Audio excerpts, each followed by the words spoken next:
श्रीमदानंद रामायण श्रीरामकृतैकमुख हनुमत्कवचम्।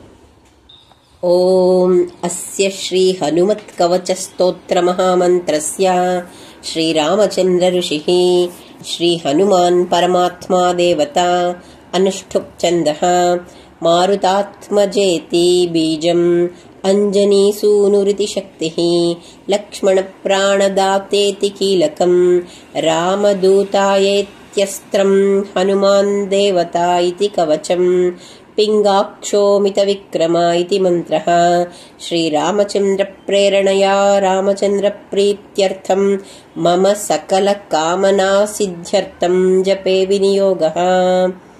अथ करन्यासः।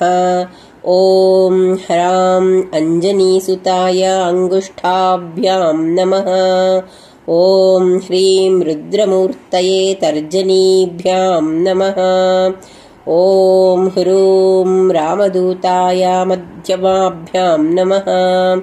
ॐ ह्रैं वायुपुत्राय अनामिकाभ्यां नमः। ॐ ह्रौं अग्निगर्भाय कनिष्ठिकाभ्यां नमः। ॐ ह्रः ब्रह्मास्त्रनिवारणाय करतलकरपृष्ठाभ्यां नमः।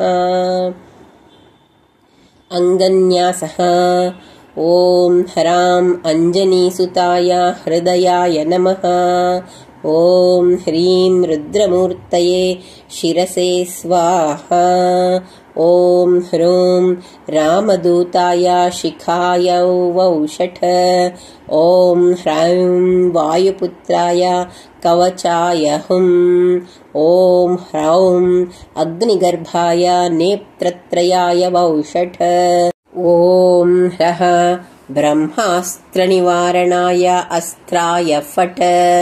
भूर्भुवः सुवरोमिति दिग्बन्धः। अथ ध्यानम्। ध्यायेद्भालदिवाकरद्युतिनिभम् देवारिदर्पापहम् देवेन्द्रप्रमुखम् प्रशस्तयशसम् देदीप्यमानम् ऋचा।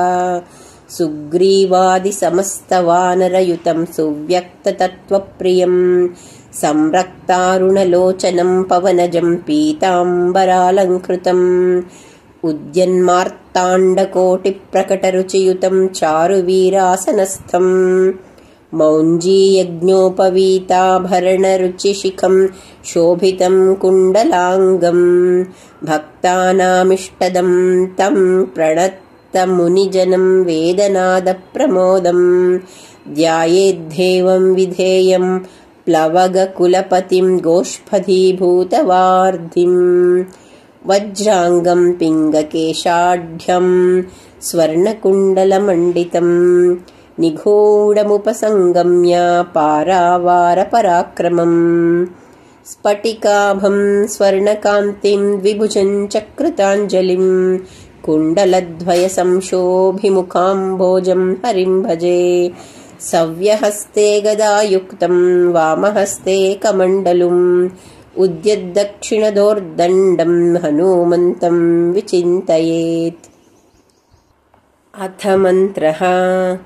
ॐ नमो हनुमते शोभिताननाय यशोऽलङ्कृताय अञ्जनीगर्भसम्भूताय रामलक्ष्मणानन्दकाय कपिसैन्यप्रकाशन पर्वतोत्पाटनाय सुग्रीवसाह्यकर्ण परोच्चाटन कुमार ब्रह्मचर्य गम्भीर शब्दोदय। ॐ ह्रीं सर्वदुष्टग्रहनिवारणाय स्वाहा।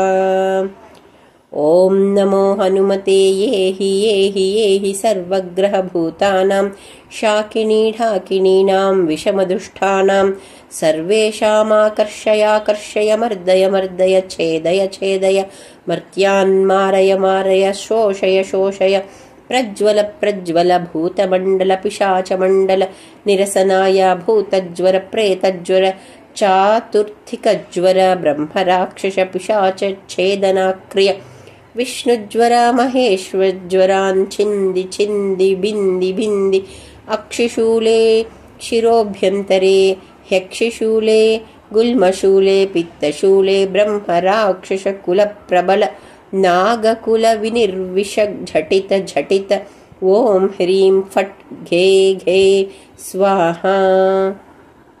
ॐ नमो हनुमते पवनपुत्र वैश्वानरमुखपापदृष्टि षोढादृष्टि हनुमते का आज्ञापूरे स्वाहा। स्वगृहे द्वारे पट्टके तिष्ठतिष्ठेति तत्र रोगभयं राजकुलभयं नास्ति तस्योच्चारणमात्रेण सर्वे ज्वरा नश्यन्ति। ॐ ह्रां ह्रीं ह्रूं घे घे स्वाहा।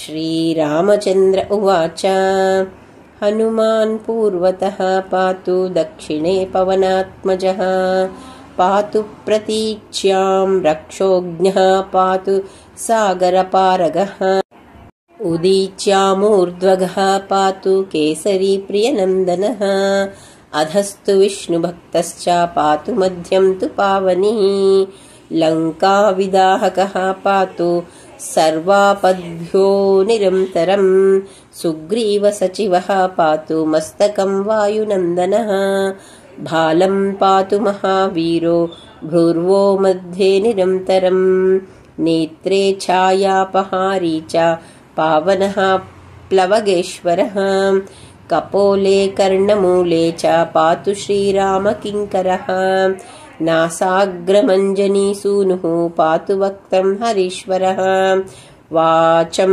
रुद्रप्रियः पातु जिह्वां पिङ्गललोचनः पातु देवः फाल्गुनेष्ठश्चुबुकं दैत्यदर्पः पातु कण्ठं च दैत्यार्हिः स्कन्दौ पातु सुरार्चितः भुजौ पातु महातेजः करौ च चरणायुधः नखन्नाखायुधः पातु कुक्षौ पातु कपीश्वरः वक्षो मुद्रापहारी च पातु पार्श्वे भुजायुधः लङ्का विभञ्जनः पातु पृष्ठदेशे निरन्तरं नाभिं च रामदूतस्तु कटिं पात्वनिलात्मजः गुह्यं पातु महाप्राज्ञो लिङ्गं पातु शिवप्रियः ऊरू च जानुनी पातु लङ्काप्रासादभञ्जनः जङ्घे पातु कपिश्रेष्ठो गुल्फौ पातु महाबलः अचलोद्धारकः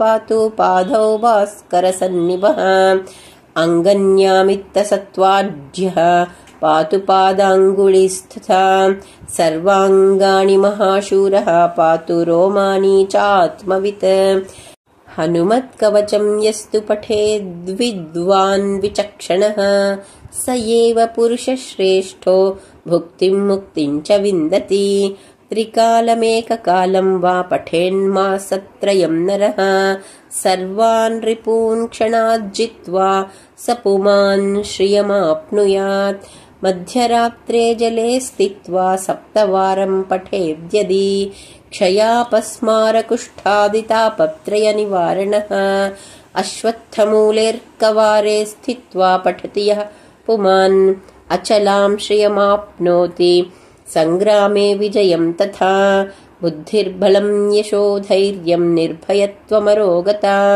सुधार्ढ्यं वाक्स्फुरत्वं च हनुमत्स्मरणाद् भवेत् मारणं वैरिणां सद्यः शरणं सर्वसम्पदां शोकस्य हरणे दक्षं वन्दे तं रणदारुणं लिखित्वा पूजयेद्यस्तु सर्वत्र विजयी भवेत् यः करे धारयेन्नित्यं स पुमान् श्रियमाप्नुयात् स्थित्वा तु बन्धने यस्तु जपं कारयतिर्द्विजयी तत्कर्षणात् मुक्तिमाप्नोति निगडात् तु तथैव च य इदं प्रातरुत्थाय पठेच्छ कवचं सदा आयुरारोग्यसन्तानैस्तस्य स्तव्यः स्तवो भवेत् इदं पूर्वं पठित्वा तु रामस्य कवचं ततः पठनीयं नरैर्भक्त्या नैकमेव पठेत् कदा